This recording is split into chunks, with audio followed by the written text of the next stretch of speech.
So this is the famous La Nuit de l'Homme. I think it wasn't a call for my woman was all over me and like, why you smell so good? Why you smell so good? And fragrance on, it's on. Right now we will going with the dice. It's 13. Okay. Lucky 13. If you would be a perfume, what perfume you would be? That's a specific question for me. That one. The fragrance will not make the man, but for a well-dressed man, well-groomed and put together, a fragrance, it's a bonus, you know. Yeah. That's this additional touch. It's like an icing on the cake. I always say that, you know, don't think that a fragrance is going to make it for you, but it's part of the picture. Dimitri. Yes, Victor. Pleasure to finally sit down and have a conversation with you. Likewise. Yeah, you're one of the most interesting friends that I have, and Really? unique one. So in a good way, I hope. Yeah. First time we, I think, connected, it was like we was talking for like 4 or 5 hours on the phone, something about least, that. Yeah. So it was just exciting to talk to you about. You have a hugest interest right now. We're sitting in your private library, and I see how many books you love and stuff. Plus, that's not the biggest interest you have. You have as well interest in your colognes for the men's, and you have a biggest collection I ever heard about people having. I just saw it, and some of our viewers will see it as well, but it's a hugest amount. So definitely I want to talk to you about you and your collection and books. You know, I think these 3 simple topics will be really good covering for today.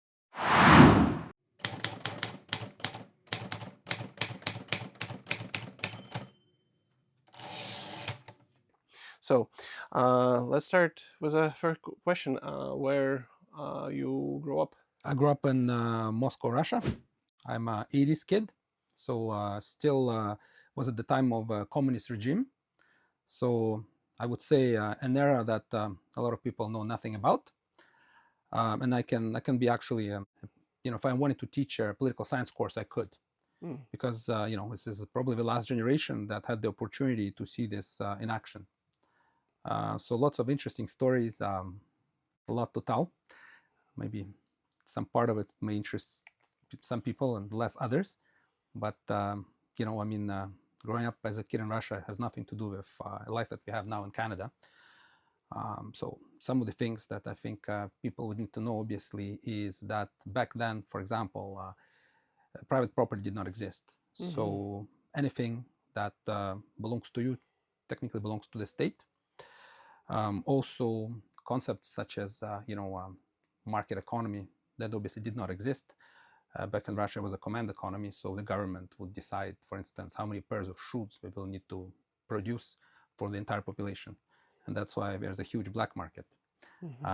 There's also product standardization, which is a big part of it, where, you know, there's only one type of cheese. So for a lot of you guys that are maybe familiar with the movie Borat, and then you see Borat coming to the United States and talking about, you know, coming to a grocery store and going, you know, and what is this? And what is this? And it's all cheese. For him, it was something crazy. It's like he's never seen anything like it. So this was... And this? Cheese. And this? Cheese. A little bit like I was growing up. And so in Russia back then, buying something for cheaper and selling for more expensive was considered a crime. You shouldn't go to jail for that, which is unconceivable for a, you know, a business person now here, because this is how this works, right? So different reality, different world. You know, people, Canada, North America, we don't know what it's like to wait for 2 hours in the line to buy bread, and then it's your turn. There's none left. So it's an interesting experience. Yeah, definitely. And you way older than I am, and you probably still got the piece of USSR. Yeah, it's and a little bit. It's there. Still in me for sure. Yeah, I'm still. You can say that part of me is still back in Russia. Some good memories though, despite certain challenges, for sure. Yeah. But I do go, you know, regularly. What area you was growing up at? I was in Moscow, so maybe what I would say half an hour away from the Red Square, I would say, distance-wise. So you take a subway and you can get there. Mind you, as a kid, I didn't necessarily appreciate what it has to offer, you know, because you're still young. I left at the age of 12, but once I had the opportunity to come back, I certainly was impressed with what I've seen there. I mean, if you look at Russia today, it's nothing what it used to be. It's technologically highly advanced, I would say, even more perhaps than some of the major cities in North America, which people don't know about. It's a huge cultural center. just in Moscow itself, you have over 82 theaters. So if you're somebody who's interested in culture, and just the subway itself, it's a museum. Like you have walls made of precious stone, marbles. You have chandeliers. It's you come here and living in Montreal and you see plastic seats. It's ridiculous, you know. So definitely things that I think somebody who does appreciate culture would enjoy very much if they were to visit. That's interesting to hear. Perspective for different perspectives of people, despite of whatever going on right now. Yeah, for sure. But yeah, what is the best memory you remember from Russia? From yeah. You know, it's hard to say. I mean, growing up, I think one of the things that most Soviet kids remember, it's the notion of the hood, you know, the neighborhood, where everybody knows each other and everybody's like a big family. There's this sense of solidarity, and people make jokes about comrade, this and that, but we were actually, you know, growing up, none of us was super wealthy, but we were all very close. So everybody knew each other. We were always together. So there is all this idea of the importance of friendship. Like anything that's social was super important, whereas I find that today it's very individualistic, whereas in the past there was a collectivist society. So, you know, you can rely on your friend, and we knew what the word friend is because it had nothing to do with anything financial. Whereas today, relationships are much more difficult to build because, you know, wealth people here, at least, you know, they do sometimes find that, you know, status, it's maybe more important, but there it's genuine friendship, I guess, you know. So yeah. That's huge for me. That's something I never forgot. And I mean, look, I'm still in touch with some of my childhood friends. That's been now, over 30 years.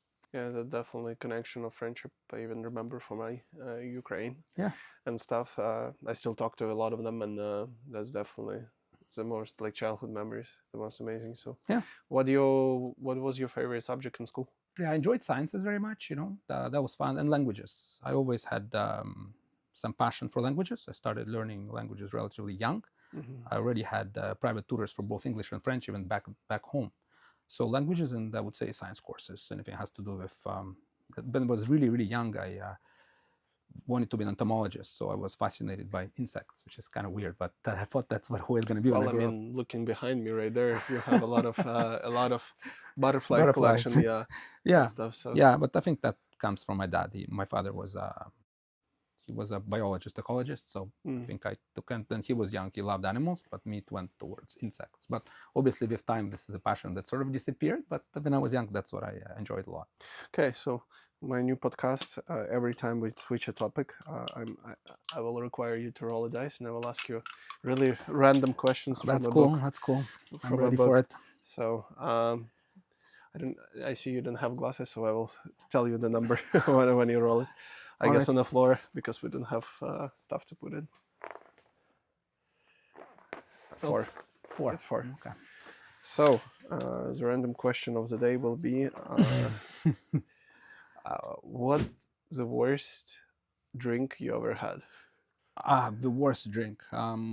It could not be alcohol. Like you don't. It doesn't mean that it's not alcohol. I was thinking alcohol right away. Yeah, that's where my mind went. That's everybody thinking, but like the worst drink you ever had. Okay. Yeah. So the worst drink I ever had. So when I was in kindergarten back in Russia, one of the things I hated the most is they would serve us milk. So what they would do, they would put that milk on the table and leave it there. Yeah. And then with time, obviously, if you leave like hot milk, there's this things that's forming on the top of it. Yeah. And they made you drink it. And it's absolutely disgusting. Like I would have that feeling I wanted to vomit, but they forced you to drink that. So one of the, I guess, repercussions today is that I can't stand any milk, regardless whether it's cold or hot. Like I just can't, every time I look at it, I want to throw up. So hot milk. That's my thing. Chocolate milk, I'll drink it. But regular milk, forget it. Like, you know, people love goat milk. They say how healthy it is. Get me away from any milk. Cow, goat, whoever. I don't want to touch any milk. So that's just, I guess it's trauma from the childhood. That's interesting. Never knew about it. Yeah, here you go. You learn new things. Yeah. You said you moved here when you was 12? 12 years old, yes.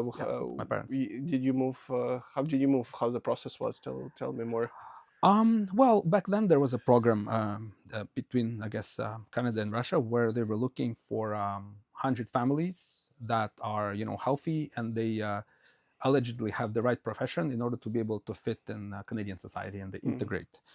Obviously, it's very hypothetical, so it was more of a dream than reality. Mm-hmm. Mind you, this way we were able to obtain the land immigrant status, became citizen, but obviously all this supposedly promised jobs, they never happened for my parents, but at least there was a way in the country, right? Plus I had some relatives that were already living here before, so we were able to be invited to come. But before coming to Canada, we had multiple options. We almost left for Israel first, and then Germany, and finally decided on Canada at the end. So, I could have been living now, whether in Israel or Germany. It just ended up here in Canada. And how was the process of you transforming, learning English, and getting to schools? Here it was hard in the sense that even though, like I mentioned, I already started learning languages early on, when we just arrived, it was still difficult because, learning language in a foreign country, even if you take private classes, it's not the same. So in the beginning, it was kind of hard, but the good news, especially here for Quebec, we had a program called classe d'accueil, meaning like a class of, when new immigrants come together, we put them all in the same class to learn languages. So I was already with a group of other young adolescents that were also learning French and English. So there were some Russians in there, Moldavians, so a lot of Eastern Europeans. So I was already in that. It's as if I left Russia, but then ended up with other Russians again. So growing up here in Canada, most of my friends were again Russian and Ukrainian. So it made it a little bit easier.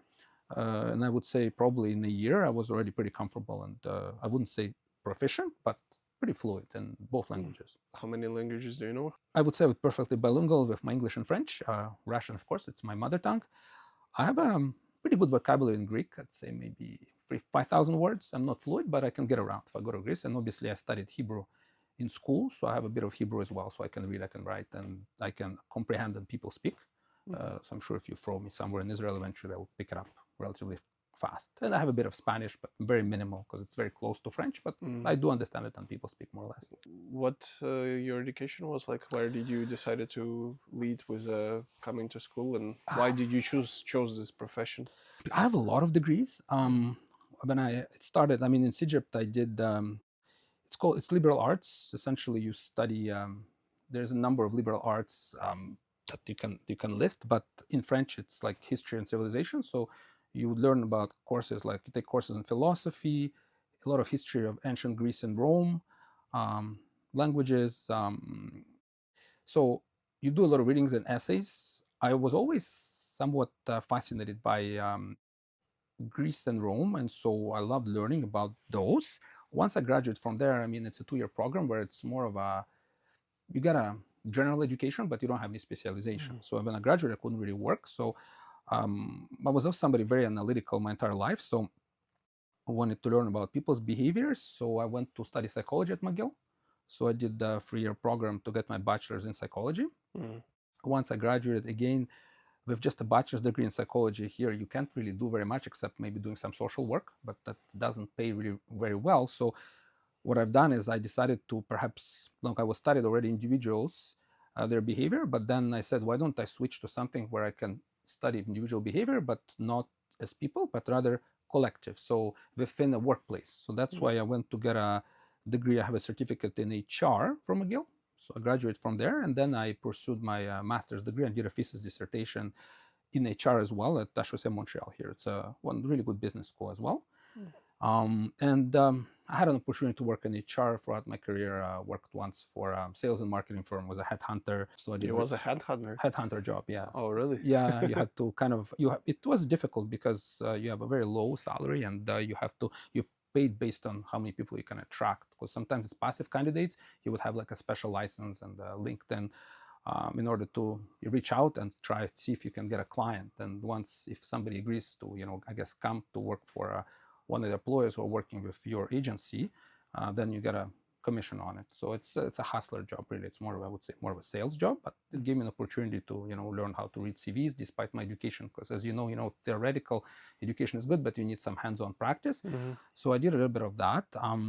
Then I also worked, again, related to my chart, did a little bit of work for Taleb as a business analyst. Over there, we took care of like organizational surveys. So you pretty much analyze the results from survey, and then you make recommendations to the upper management in order to, like, what things you can improve on, whether it's people are complaining, let's say there's not enough career opportunities, if there's not enough recognition. You touch a lot of aspects, but it's all HR. Afterwards, I did a degree in data science because this is like the latest thing. Everybody talks about AI. So I learned about different computer languages. So R, SAS, SQL, Tableau, Python. That was my latest degree also from HEC. So it's a funny thing because I actually never really worked in data analytics directly, but it still helps you, like if you have to do great PowerPoint presentations, if when you know how to work with Excel, which helps tremendously. And I mean, today, I don't think you have to have some degree of understanding of AI in order for you to function in this society. And I think any profession you choose, this is a skill that's always needed. So I heard one thing about headhunters. Yeah. Like everybody hate you when you do that. Everybody calling you like, why did you steal our workers and stuff? I never had to deal directly with them. It was more of my boss, I suppose. But I mean, it's life, right? And then don't forget also, it's very difficult to, especially when you're looking for somebody very specific. There's a term for it. It's called the purple squirrel. Okay. The reason we call it the purple squirrel is because they're so rare. They're like one of a kind. So to find that individual, it's like a needle in a haystack. So Yeah. it's tough. But again, some people can be very successful in that. But I think a lot of it is also about having a large network, knowing people and finding them. For me, I found it very tough. I tried it. It was something that was part of my, I guess, development. It wasn't an easy job. Like I have an extreme appreciation now for salespeople. I mean, I've done sales myself for Bell for about 10 years when I was studying. So I know exactly what it's like, to do sales. And because I find that a lot of people then in school, we rarely have a course on sales, right? But people always speak negatively of sales because they have this image of a car salesman. But when you think about it, life is sales because everybody likes buying things, but nobody likes to be sold, right? Yeah. And so I think your entire life, technically, you're selling because, for example, you come for a job interview, well, you're selling your personality, you're selling your skills. If you're trying to, find a good woman, technically, you're selling yourself and who you are and what you have to offer. So in a way, everything is a sale. And so, like, let's say I'm speaking to you now, technically, I'm selling something. Whether it's so, I think that's what they need to. Your magnificent personality. Imagine. So that's why in business school, I think we need to do more of that. And because people who work for consulting firms, for example, when you're just an analyst, you analyze Excel, you provide numbers. But once you get promoted as a partner, what do? It's relationships with different clients, different engagements. So you have to sell your engagement. So you have, all they do is technically they sell as well. So a partner in a consulting firm is a salesperson. Yeah. And so this is a skill I think that's highly underappreciated. And that's why I think everyone needs to learn sales.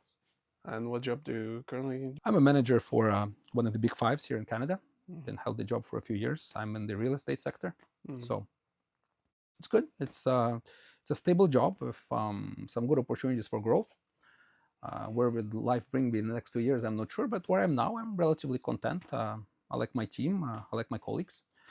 What the future holds, we don't know. I mean, we're always obviously looking to do better for ourselves. Yeah. I mean, I have I have a lot of education and experience, so who knows where life will bring me, but looking forward. Okay. Here we Okay, go. roll. Let's do this again. Roll just on the floor. Yeah. Because it's need to roll because it's a soft thing. What do we have? What did you roll? 17. Oh, wow. 17. Yeah. How we got 17 on dice? Yeah, 17 on the dice. We got 17 on the dice. Yeah. The best place you traveled? Oh, that's a good one. That's a good question for me because I'm an avid traveler. I mean, I've traveling every year for the last 20 years, except for the COVID years when we were all locked up. Best place I ever traveled. My God, I have so many. You know what? Let's just say Greece. I would say more specifically, I have a hard time choosing, but I would say it's between two islands. I would go for either Crete or Corfu. Both very special, different in a way, because Corfu is probably one of the most greeniest islands, very lush with a lot of vegetation, whereas the Crete, it's a little bit drier. But what I appreciate about both is they're less commercialized. You feel more of that Greek authenticity rather than the American music. And you know how, I guess, American, they're pretty much everywhere. There you can actually feel the people, the culture a little bit more. And of course, the climate, the ocean.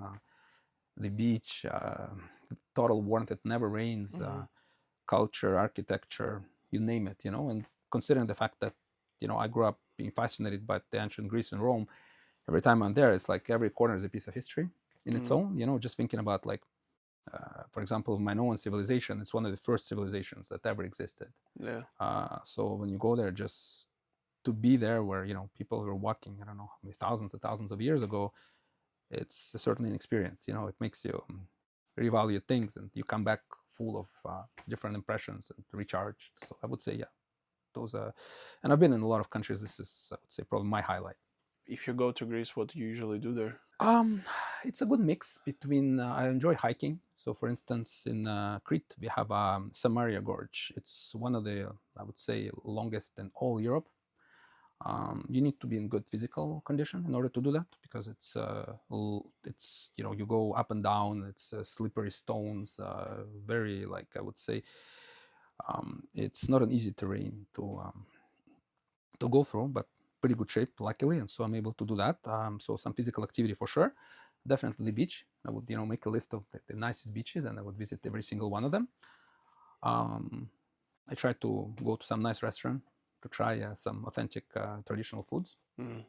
Obviously practice the language as well, talk to the locals, which is a lot of fun. You see how bad you are, and you try to improve. What else I would say? Definitely, if museums, it's a thing. I'd like to see some known places, and like think about Greece. There's close to 200 islands. There's always a place you can visit. You don't have to go to the same place every time if you don't want to. And every time you come back with new experiences. Like I've done so many different islands. I mentioned 2 to you, but the list is so long. And like every time you would ask me probably tomorrow, maybe I'll give you another place. Last time I've been in Greece, it was in the island of Crete. Last year I've done 3 islands. I've done Lefkada, Kefalonia, and Corfu for like the 3rd time. Yeah. I'm talking about my time. Oh yeah, it was tell me like about it. 7 years. Where did you go, Crete? Yeah, Crete. Oh, cool. Where did you go? What I area? do not remember. Yeah. Only thing what I want to East do. or west? I think it was south.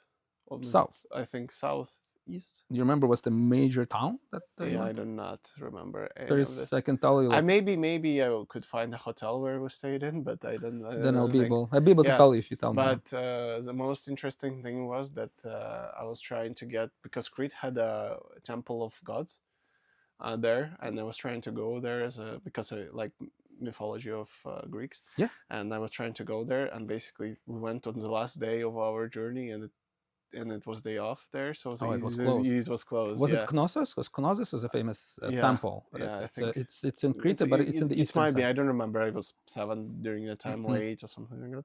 So yeah, no, that was just a memory of the Greece to be in. It's good memories. I have to do it again. Yeah. You have to do it. Let's see, have a chance. That's totally true. Let's move on to the books.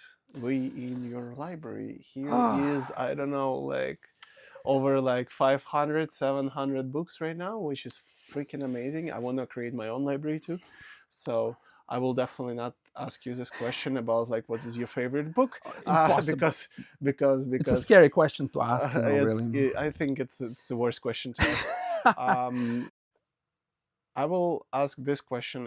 Let's pick 3 genres of books that you mostly appreciate and like to read. Well, it's a good one. I think I would say self-improvement is a big part. There's lots of books that I read in self-improvement. So I'll give you maybe a few. I really enjoy reading Ryan Holiday. He has he's a Stanford professor.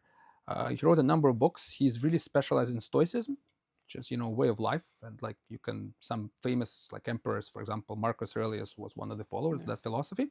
So the books I would recommend is Obstacle is Your Way, Ego is Your Enemy, Stillness is Key, very good as well.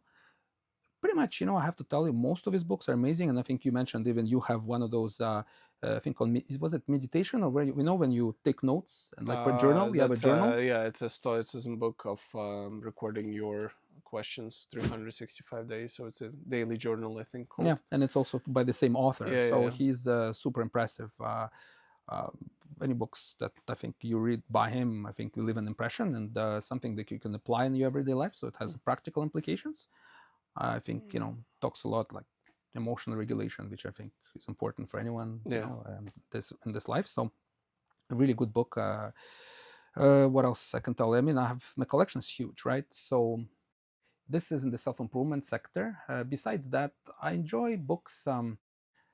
Sometimes I don't know how to classify them. So books on economics, for example, it's economics, but also partially sociology as well. So I really enjoy Nassim Taleb.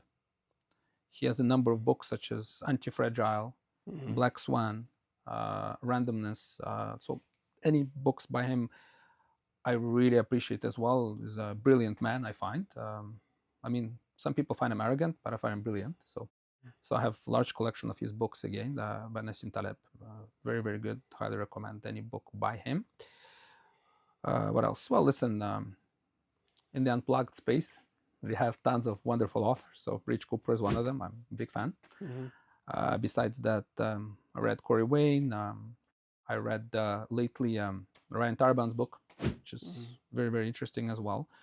So anybody who wants to get into that space, I think they're good. Even Rollo Tomassi, I mean, he's one of the founding fathers. Which book of Rollo Tomassi? I read them all. I read the one on religion. Which one you would recommend, though? I think The Rational Man. Yeah. That's the one that the first one. But I mean, look, there's so many books in that space, right? The ones that we even covered, But I mean, it's a start, right? Like I think there's a lot out there, but I think by reading those, it's going to give you a good start. After that, it's up to you. I mean, one of the recent ones I read that was interesting also, it's called Sperm Wars. Yeah. You told me about that. It was actually a really interesting book. Yeah, that's something worth reading. I mean, I think some people will be shocked because of some of the stuff that's being taught in this book. It's not for everyone, but I think it's well researched and it's worth reading. I think it's a book. There's rarely books like that talk so open about human sexuality. So, a worthy read. Yeah. I can go on and on, by the way. But my list is. Well, I mean, the best self-improvement, right? If you're picking that topic. If you want to read politics, read George Orwell, 1984. It's a book. It's kind of it's an allegory for the old Soviet system. So it's a book what's strictly prohibited back in Russia back in the day. Not allowed to read any of those books. You cannot. Anything by Orwell actually was prohibited. Even Animal Farm, which you read here in high school, because they technically we use animals to depict the Russian leaders of the time. So when you read Animal Farm, so there are two pigs in there, Napoleon Snowball, which represent Lenin and Trotsky. So it's not something that would be very popular back home. Really like that book. If not, read this. I would say also interesting book. You can read Malcolm Gladwell, the New York journalist. He has a lot of books like The Outliers, for example. That's very famous. David and Goliath, Blink. Also fantastic books. Touches on various topics about, for example, everybody knows that story about, in order to be expert in something, you have to spend 10,000 hours. That's from Malcolm Gladwell. People use it, they don't know where it's coming from, but that's the original source. Yeah. So another author that I highly recommend for anybody really. Okay. Second genre of the books. So we touched a little bit on that. Self-improvement. Self-improvement we touched, economics and politics. What else? I mean, there's just that I read so many that, like, if you go look at my bed now, I have like. What are your favorite genres, right? Like that's mostly. I like sci-fi. I used to read a lot of sci-fi. I would say Wells is one of my good authors. I like them. I like them a lot. Kir Bulachov, which is a Russian author. That's if anybody who grew up Russia, we know Kir with his books about stories about Alice and her traveling in space. That's a very popular book. I grew up with it. Listen, guys, you probably didn't know about it, but I have my own coaching website. You're welcome to follow it in the link down below and see a lot of really important information about my coaching, about my courses. Don't forget to subscribe to my mailing list where I will be talking more about my future upcoming products and my future upcoming podcast. Keep tuned and let's get back to the show. Yeah, so I was thinking back and I would say another book that I read back in high school, which definitely made an impression on me, is New Brave World. It's by Huxley. It's kind of a utopian society. So again, another allegorical novel, which essentially presents, I would say modern problems where you have, in this book in particular, there was, depending on, which gifts you were born with, they automatically would put you in a specific profession. So if, let's say, you're born with, lower IQ, they automatically put you to be a janitor, for instance. And so it brings the challenge of, I guess, eugenics, or what it is to have a perfect human. Something I think which is very present today as well, in a way. And I think throughout history, that Nazi Germany was trying to do that. They tried to kill off all the weakest links, you would say, don't want disabled people. Or so there's a question of ethics as well. So it's a book that's old, but it brings some modern problems to light. So I'd definitely recommend it for if it's something that you haven't read. Huxley, it's an author. It's going to make you think. It's one of those books that you become a philosopher to read a book like that. Huxley's an author, or Huxley, yeah. It's a name. No, Huxley is an author, and the book is called Brave New World. Brave New what? Brave New World. Brave New World. Brave, Okay, brave New World. Gotcha. Yeah. A lot of books need to read.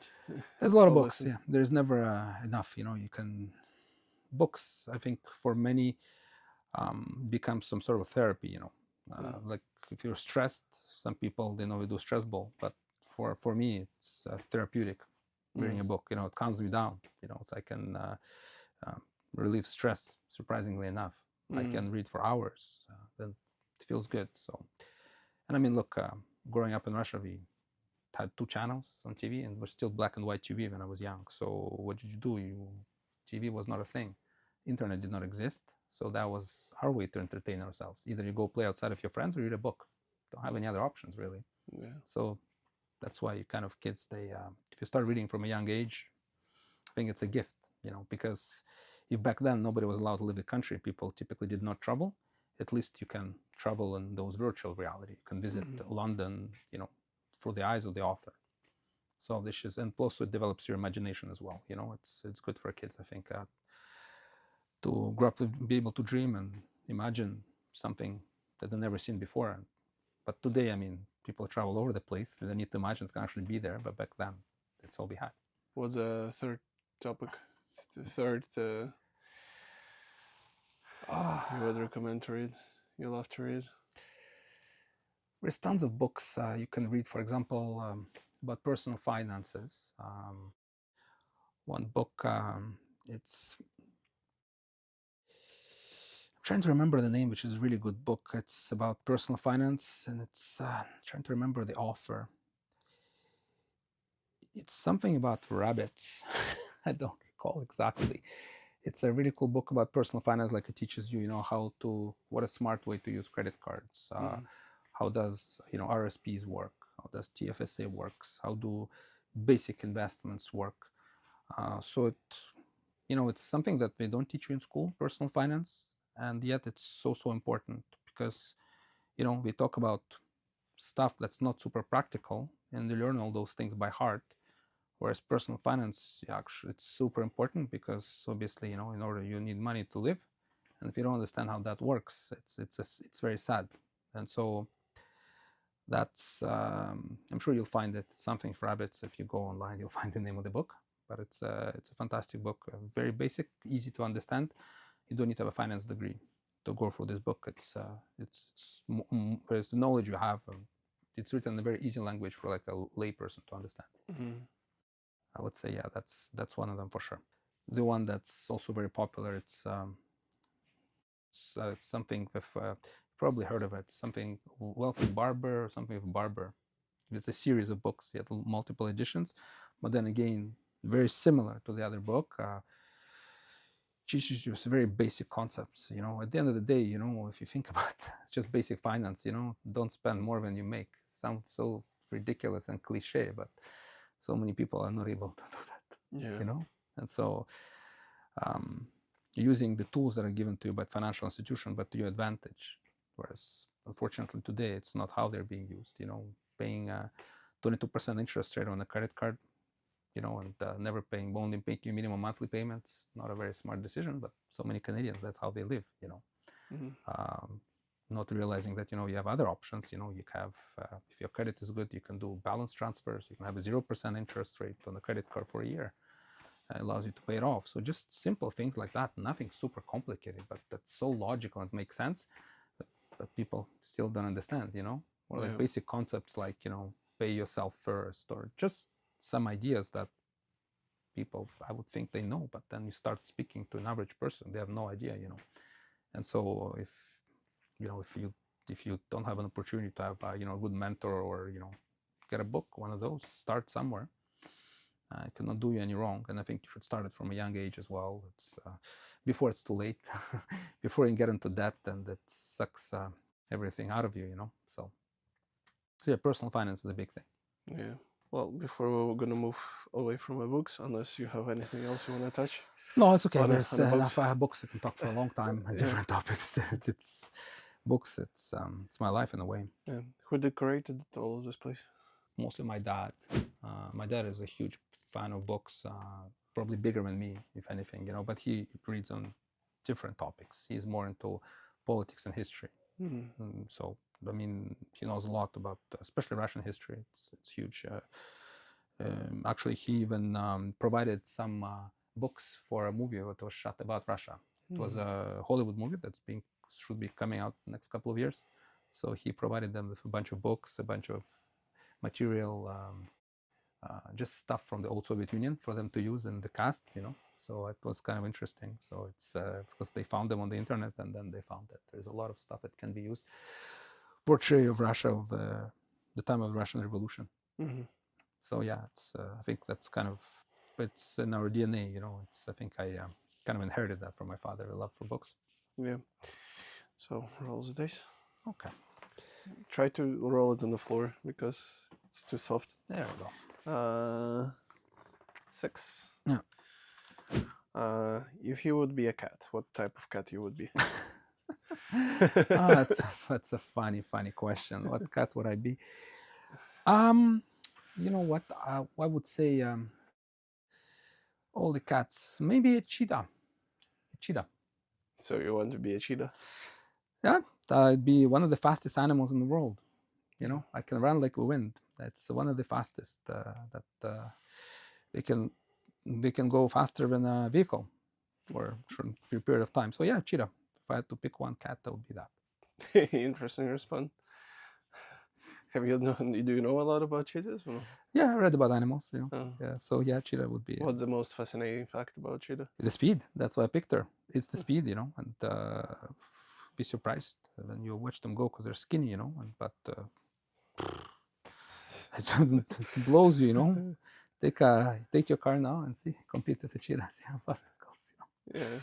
So yeah, I used to watch a lot of shows about like animals and African savanna. Yeah. So when I was younger. That's fine. Well, let's move over to our favorite topic, which I was amazed when I heard about it first time. So how it's happened, I usually stop using a lot of perfumes because I was not able to find my own smell, and I didn't like all of them, and I'm really sensitive to smell. But you are the person who have 1,200 collection right now. Less than that, because I have samples. They don't really count, right? Samples. It's not the real perfume. All different types, even with samples. Yeah, I have niche. I have designers. Yeah, it's been a passion of mine for the last 2 years. I would say it's. I enjoy my collection. It's constantly growing. I like to do reviews. It's more of a hobby. It doesn't really bring me any revenue at this time, but it's still fun. I like getting them, you know, learning about them, the ingredients. I'm not a perfumer per se. I'm just somebody who is a fragrance enthusiast. Yeah. If you want to put it that way. I'm curious about it. I enjoy smelling them and seeing what's in them. And I can easily recommend. I mean, I have my small YouTube channel. It's just started recently. Yeah, maybe it will be in the link down below. Yeah, maybe a year old really. So from time to time I post some of my new acquisitions, which that I do reviews for, and I enjoy it. It's a fun hobby to have, And the plus is that you'll be the best smelling guy in the room. Yeah. And that sometimes you get compliments. Don't get me wrong, we enjoy that. Everybody Sometimes you get women. Sometimes you get women, And you of tell course. me a story about one of the situations. Yeah. And I was like, woof. Yeah, it works, it really does. I mean, obviously the fragrance will not make the man, but for a well-dressed man, well-groomed and put together a fragrance, it's a bonus, that's this additional touch. It's like an icing on the cake. I always say that, don't think that a fragrance is going to make it for you, but it's part of the picture, So yeah, it's for sure. And I mean, depending on, what kind of a person you are, your style, different fragrances you can recommend, different budget, for different season, lots of things to go into, it seems like simple, but it's really not that simple after all. Yeah. Talking about this, I know what your favorite book is. Which one, the Perfume? Yeah, Perfume, everybody's listening. Yeah, it's actually a good movie, if anything, it's a bit scary. And the book is really good though. I haven't read the book. I just watched the movie. Yeah, well, you should. You should, man. It's so good. I like the description, the reasoning why he murdered all these women. No. Yes, that's one thing. But another thing, I like the description what Chinat was showing in the movie because it was too boring. Yeah. He was basically the reason why he actually got where he got in the movie because it was beard and all of that because he actually spent like I think 2 or 3 years in the woods. Oh, really? In a cave. Oh wow! Yeah, okay, and it was a really interesting way of realizing about yourself while you are dealing with all of that stuff. So it's deeper than the movie. It's way deeper in the books than in the movie, and I think that's the same thing. Like it's Perfumer a little bit describes the process, like why he was in a cave, me being in the truck. Like the same process of discovering and understanding myself. Yeah, understanding myself better and stuff. And he discovered it in himself while being in that cave. Wow. I could be wrong, maybe not 3 years a year, but it's still like he spent like whole year in a cave. Oh, it's good to know. So yeah, but it's interesting.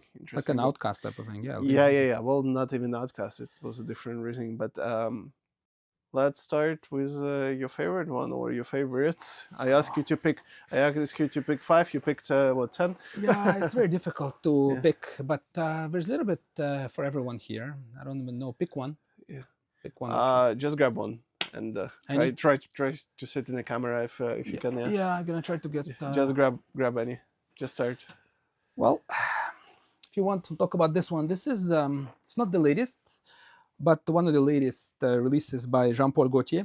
It's a very popular designer, Jean-Paul Gaultier. I would say this one is called Jean-Paul Gaultier Elixir. Yeah. There's been a trend in the fragrance community for the ones that follow.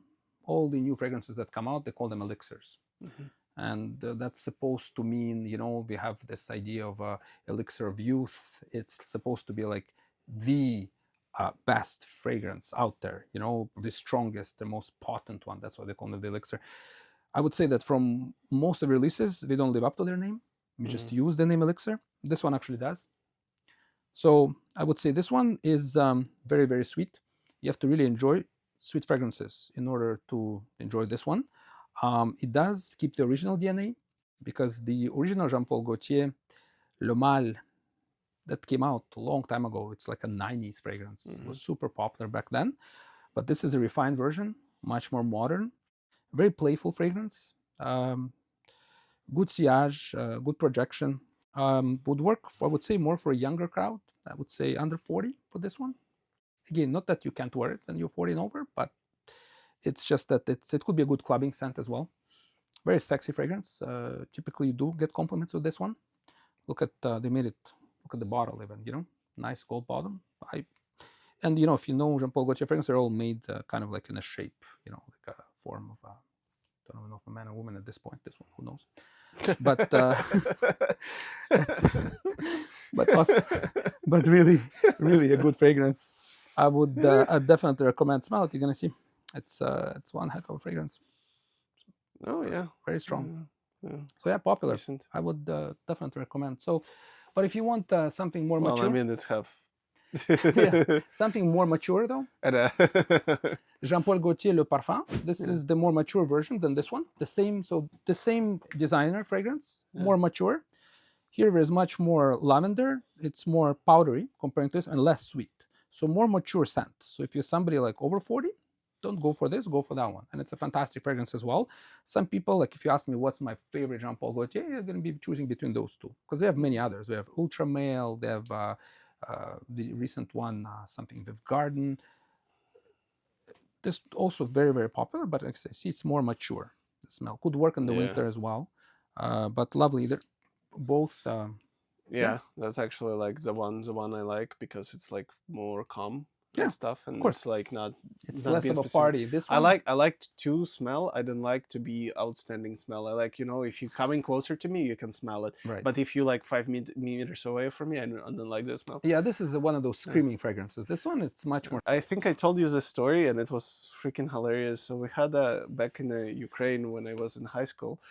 One girl, every time she comes in, she smells like a perfume, and guys was starting making jokes. She like basically put perfume everywhere, open the bottle, like drinks the perfume, and like she comes in, it's like all in a classroom everywhere, So it was and too, it's it was too every day. much. It was just really strong. And stuff, and and that's the reason probably why I didn't like wearing perfumes and colognes, just because of that reason. Before we actually move on, that's an actually important topic to ask. What's the difference between perfume and cologne? Oh yeah. So look, here's the thing. We can start, I would say, into categories. So typically, it has to do with the oil concentration. Yeah. So we start with like there is cologne. It's like a general term, I would say, that we use, and so is perfume. But if you want to be more specific, you would start with there is EDT, which is eau de toilette. Mhm. There is EDP, which is eau de parfum, and there is parfum. So the EDT would have less concentration. EDP would have average, and the most, that's the parfum. So you would say, and it's a general, where that the parfum would be the strongest. It's not always the case, but most of the time it is. So some people say, okay, so EDT, let's wear it more in the summer and in spring, whereas like EDP and the parfum, you'd wear it more in the winter when it's cold.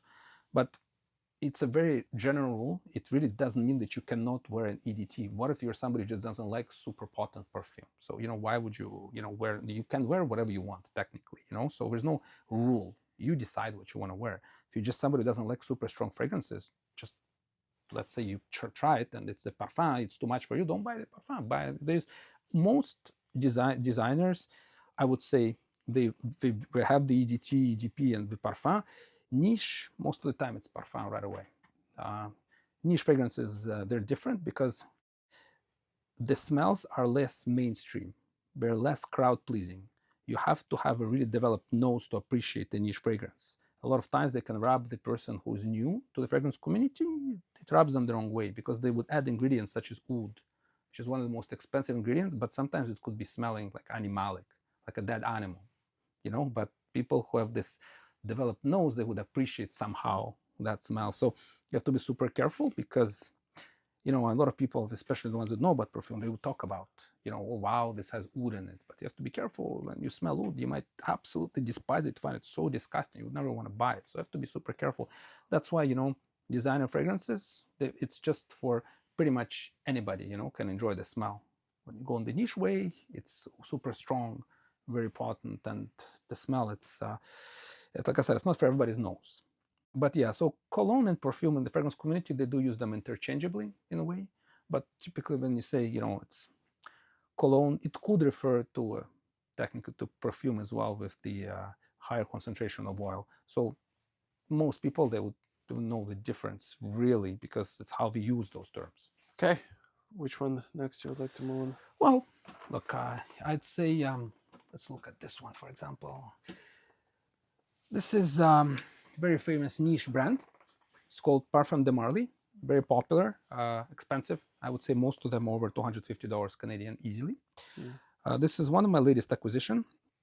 It's called Altair or Altair. This is more of a winter fragrance, and you have to love vanilla fragrances if you want to wear this one, because it's very vanilla strong.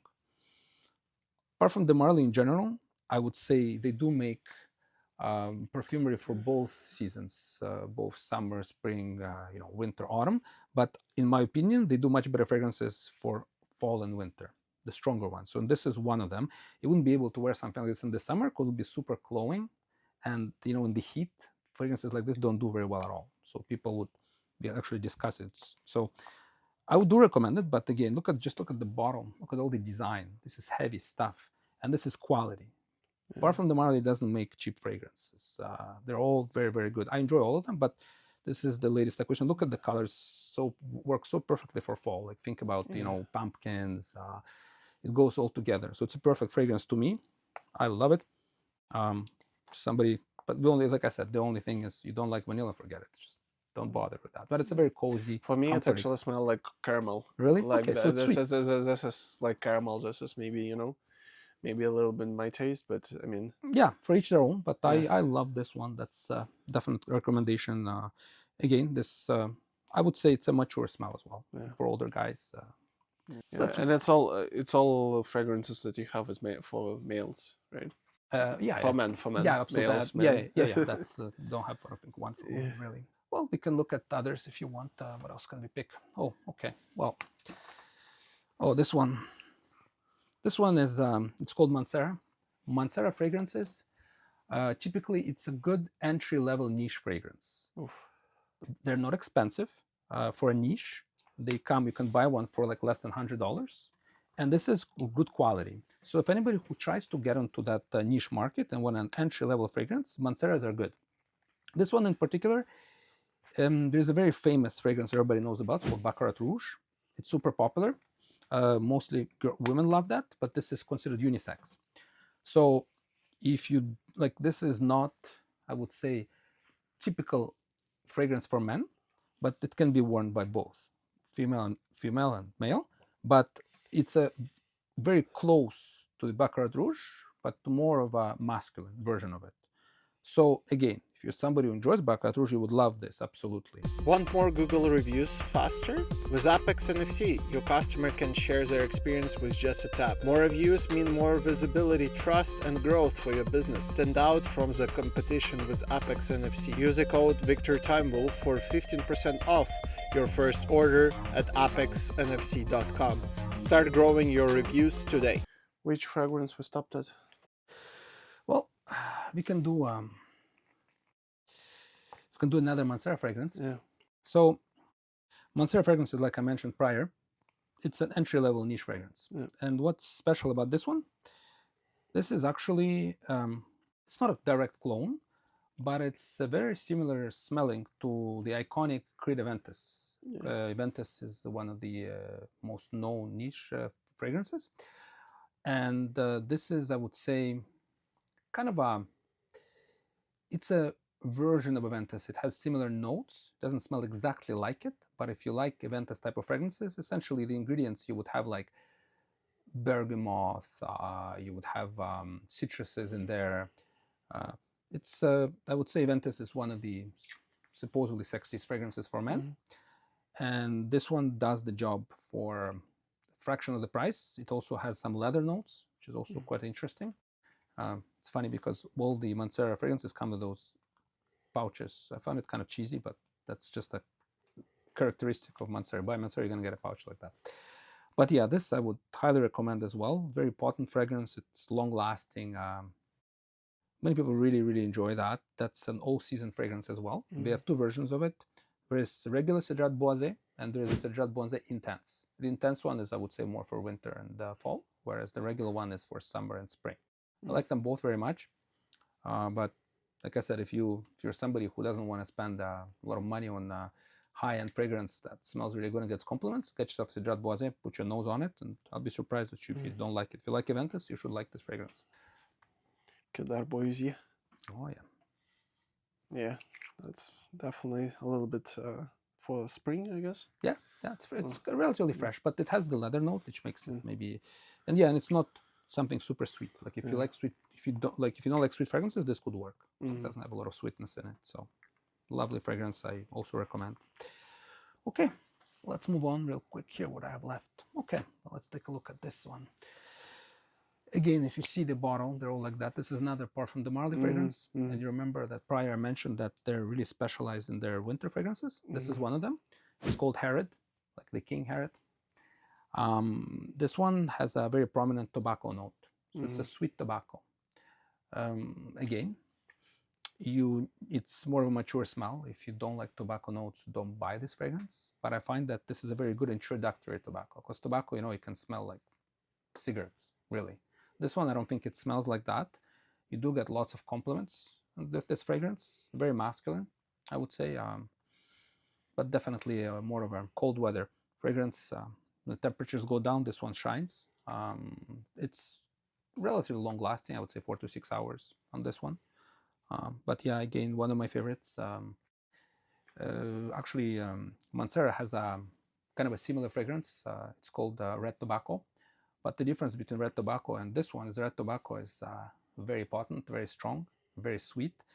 And so when you first smell red tobacco, it's a very harsh fragrance. So especially on the opening, people really don't like it. Whereas this one, very mild compared to red tobacco. So red tobacco is really one of those fragrances you come into the room and everybody can smell it. Like the one you talked about the girl that smelled, that's red tobacco for you. Spray 2 sprays and you're gonna fill the whole room.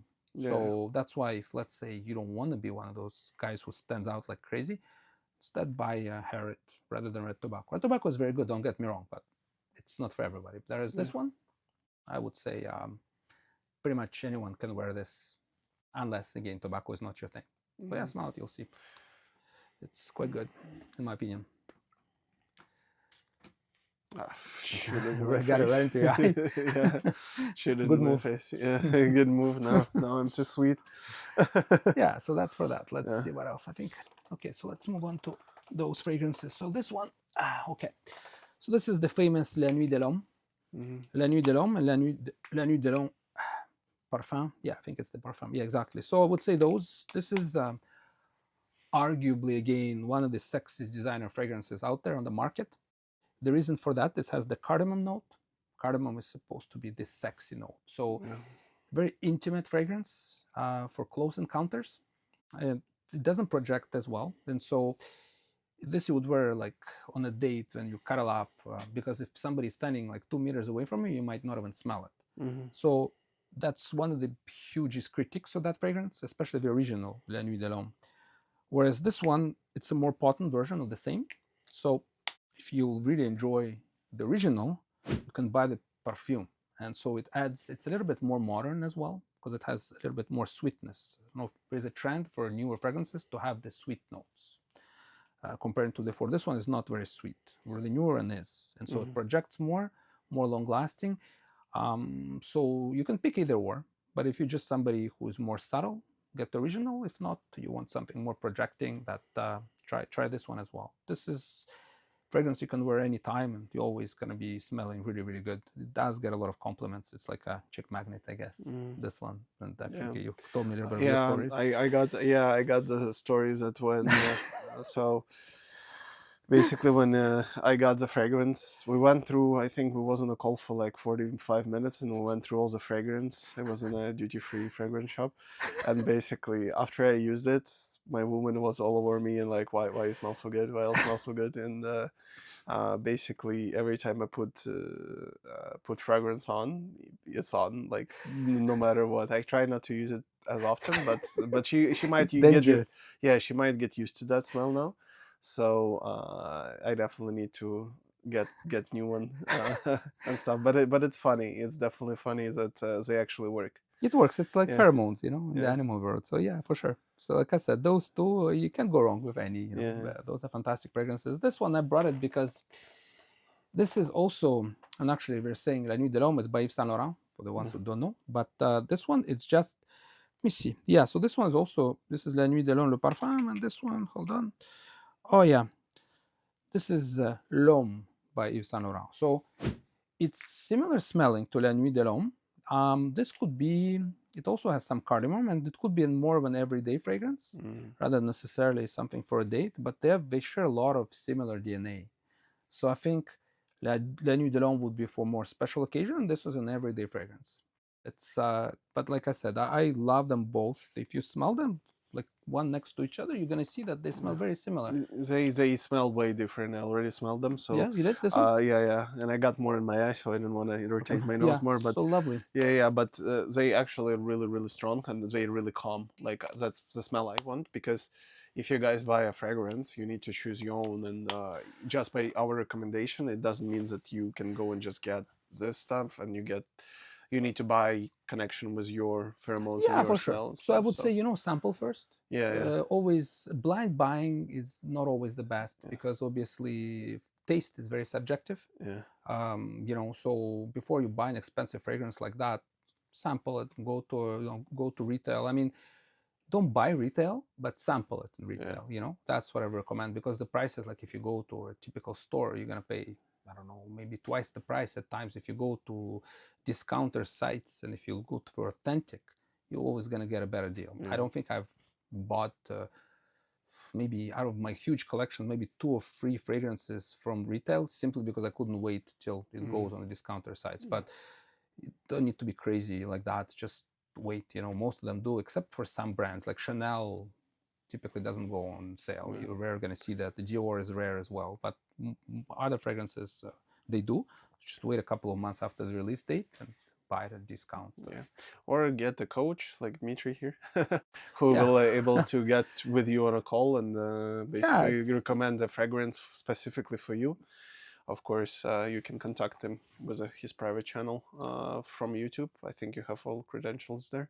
To say. Sure. So how you helped me as well, like I just jumped on the call and we went through the fragrances like this, and I just picked one, which was good. We go for the typical identifying the needs question. We just ask questions, see what are you looking for, and we start from there. I mean, it's because it's not one size fits all. It's tailor-made, because you have like women party events, family, something like work related, right? You don't want to smell office, office and stuff. So exactly, it's different things, and depending what's your needs are. Different occasions. It's a matter of having a conversation, seeing what kind of person you are and what fits best with you.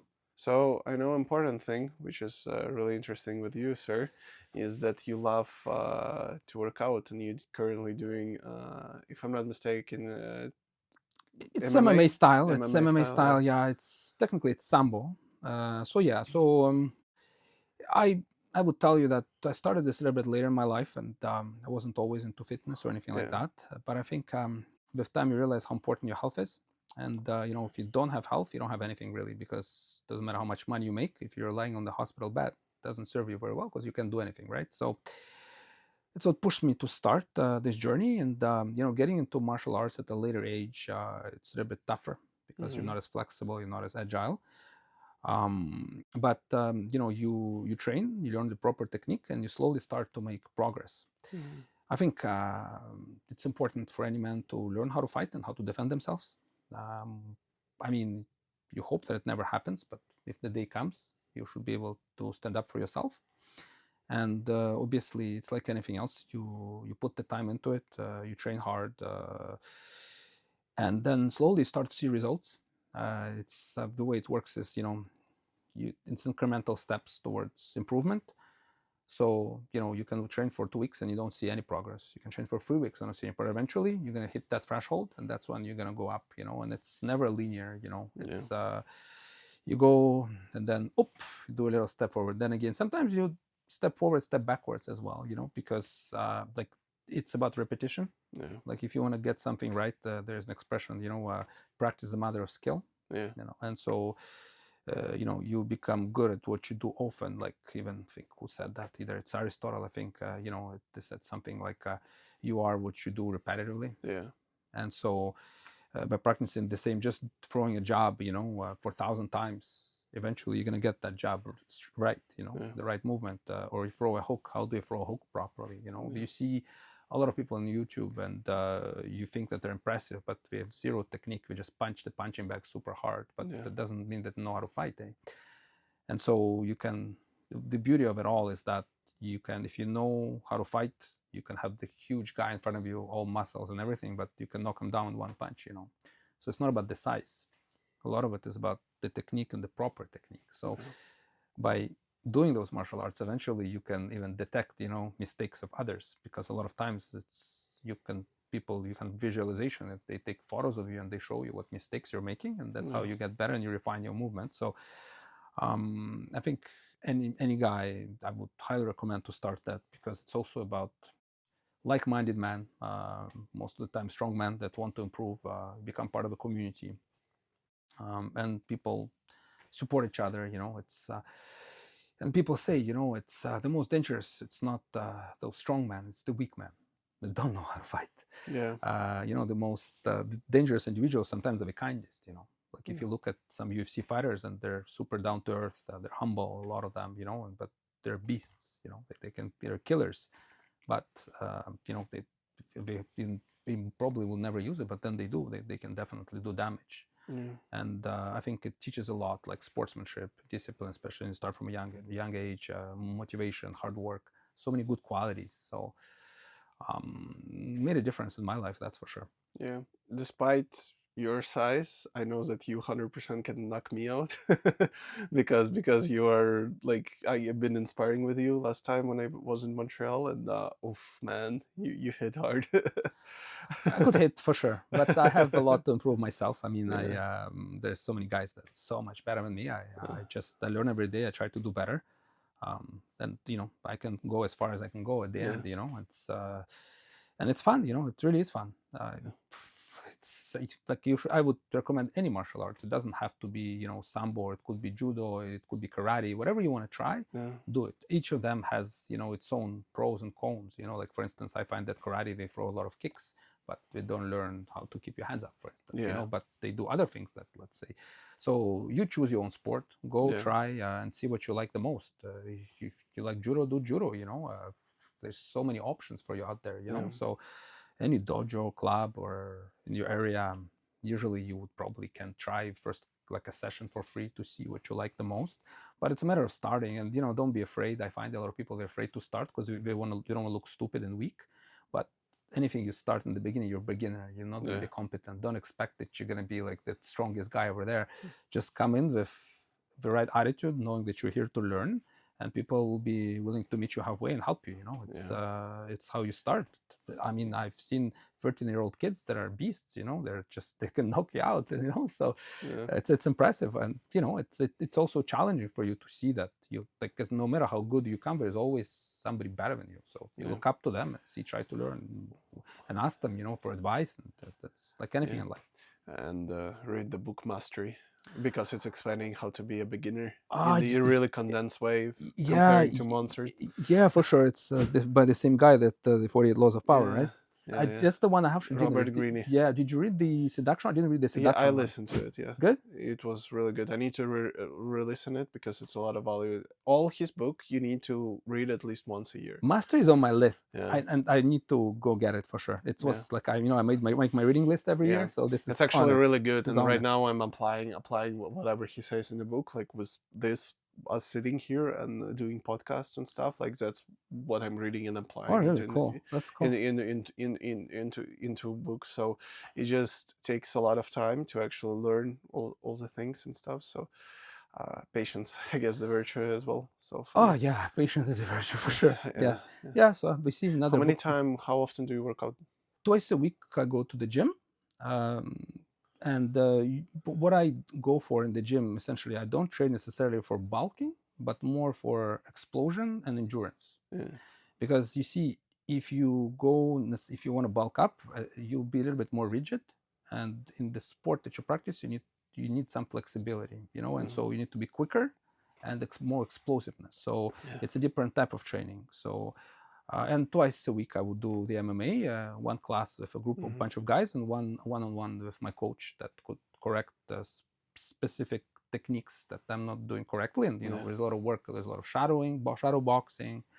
We do skipping ropes, different drills with the punching bag. We work on punching bag, and we do both. Fit and also arms and legs, do both. So we kick and the punch, except the punches are easier for me at this time. I'm not that flexible, so it takes me time. I'm working on that. You saw me skiing, so I have an issue. So well, I mean, to start with, you was skiing was your your jeans on, not snow pants. So next time we're gonna go, like definitely get the proper pants, my friend. So Yeah, I was like an immigrant off the boat trying to ski. no, man, like you need something A better. proper gear. Yeah, proper gear. Yeah.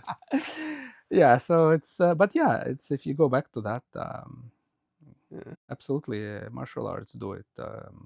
Don't wait. The longer, like, do yourself a favor and do it. It's Yeah. gonna change your life. You'll be surprised what it does. Just seems like something so simple, but makes a huge difference. Yeah. Think about how you're gonna feel after. It gives you a lot of energy. Surprisingly enough, like I sometimes go right after work. You would think that you're exhausted, but once you get into the groove, you get going. It's when you come home, you feel super good. It's Yeah. you just have to get used to. Obviously, there's a portion that you may not like is getting punched, but what they're man, right? It's Yeah. just part of life. We all get punched one way or another, so it's gonna happen. You can get punched physically or emotionally or mentally. So Of good course. luck. Good Yeah. luck. Yeah, and it's gonna surviving. teach you, that you can't always win. Yeah. It's part of it. True. So before I was doing lining room where I ask a lot of questions, but right now we will go in with the dice and we will roll 3 times and I'll 3 times in a row? yeah, no, not in a row, just once, and I will ask you a question. It's 13. Okay. Lucky 13. Yeah. You think it's lucky? If you would be a perfume, what perfume you would be? That's a specific question for me. That one. Wow. And Yeah, they are typically specific. There's so many perfumes I like. That's so tough. Oh my God, you really caught me on this one. Especially, it's like the same question as asking me which is your favorite book, right? So it's very similar. Wow. Wow. What should I say? It's like, I guess I have my favorites depending on the time of the year, Should I pick a niche one? Probably, maybe a niche perfume I would pick. You know what? Yes. I'm picking, and I didn't show it, but I probably should have picked this one.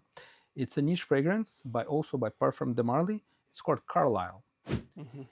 Carlisle, it's a very alpha, mature smell, sweet, little mysterious. You have to have some swag to wear this fragrance. More of a winter smell. I see when you wear something like that, it's you would wear like a leather jacket, a ragged. I would see somebody like a tough guy, Mm-hmm. I absolutely love that fragrance. Just not the season to wear it.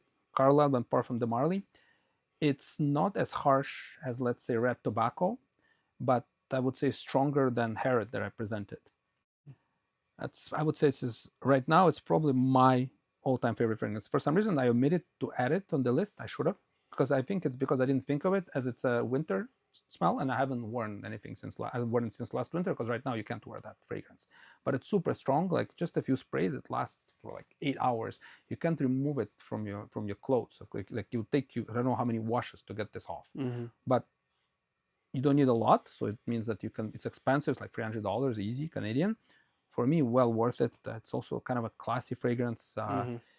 Yeah, so Carlisle by Parfums de Marly is my answer. Final answer. Okay. Sounds good. Okay, let's try again.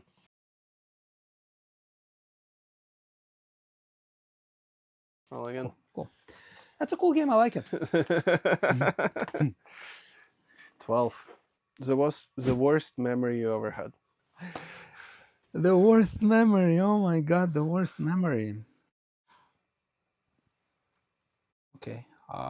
So I would say it's when I got my tonsils removed. Yeah. They did it back in Russia in the most barbaric way you can find. They tied you up to a chair with ropes and they ripped it live without any anesthesia. I had the same thing. Yeah? I had the same experience. You see the white blanket, the blood all over the place, and I kind of passed out. Yeah. And it was done in a private clinic. You know what's the funny part was? They didn't tie my rope that strong. I could punch the doctor. Oh God, no! Like no, okay. For people who doesn't know, so basically, I was a really sick kid, and I presume you was as well, really sick kid. So idea is that in order for mucus not accumulate in our tonsils, we have a procedure in USSR basically to cut them out. It's really painful. It's really, if you want to Google it after, you're welcome to do so, but it's really painful. So what they do, they bring you to the clinic, put you in the chair, tie you up, and put the things inside of you and cut it off. So viewers advised, and it's a lot of blood.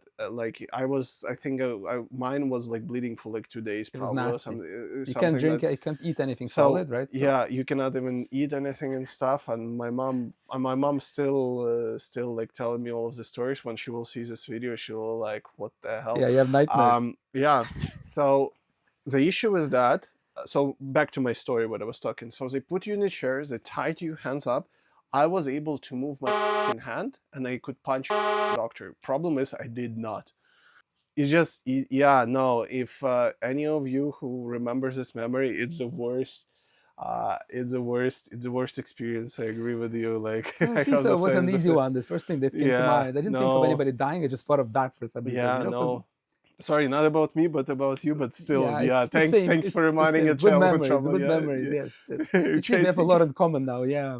Thank you for reminding for childhood trauma, my friend. What are friends for? That's what friends are for. Oh my God.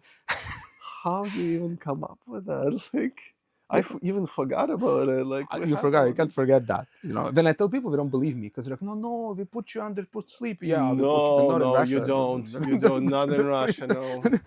That's why people don't go to Russia. I think it's a part of why I was still mad at my mom sometimes because she like did this process thing, but the way how she explained. Though I stopped being sick. It helped. Yeah. But still, like, are you serious?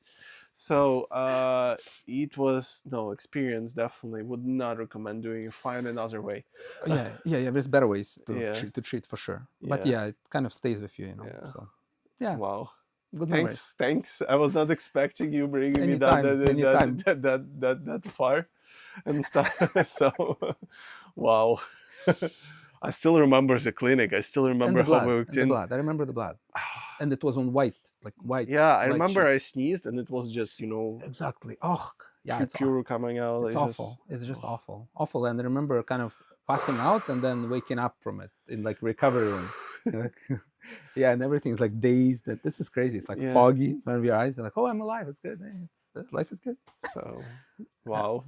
Different question. You can sweet memories. You can roll. Yeah, I can grab it. You grab it. Okay, let's do it. Last one.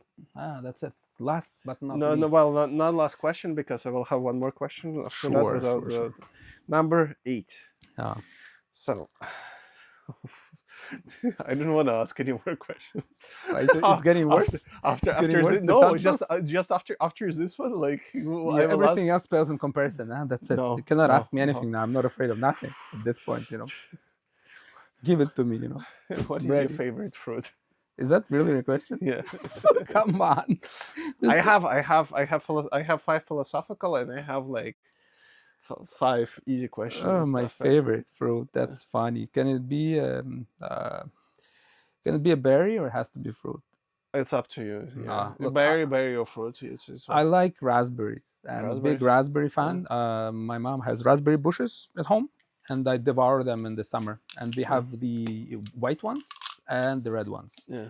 And I would sometimes put them in the tea, like people make jam with them, or I can eat them straight up from the bush.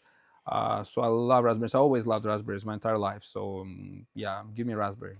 Raspberry would be your favorite? Yeah. Sounds good.